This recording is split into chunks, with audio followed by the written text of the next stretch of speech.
education system in India is very different. You focus on books and doing things by the book, and there is not much room because of the competition of so many students that you don't really have the freedom to innovate. But in Sweden, the professor was asking me first, like, what would you like to do? What would you want to invent? And that was absolutely amazing.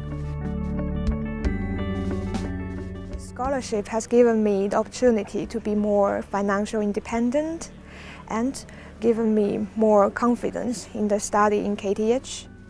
It helped me to save a lot of time because I can move closer to the campus and quit the job in restaurant, which allowed me to participate in more events that I'm interested in and experience more Swedish culture.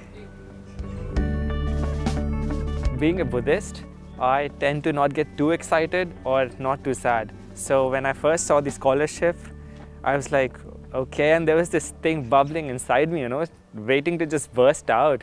And then it was just amazing. I just went to my roommates and started telling them that I got the scholarship. It was absolutely an amazing feeling.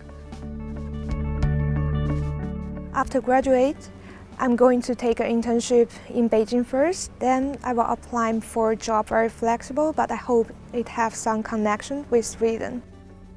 We come from so far, from across continents, and when we come here and when we are rewarded for our hard work, it feels really good, and we are really grateful for this. I'm so glad that you have shown so much concern for us, and I cannot thank you enough. Thank you so much.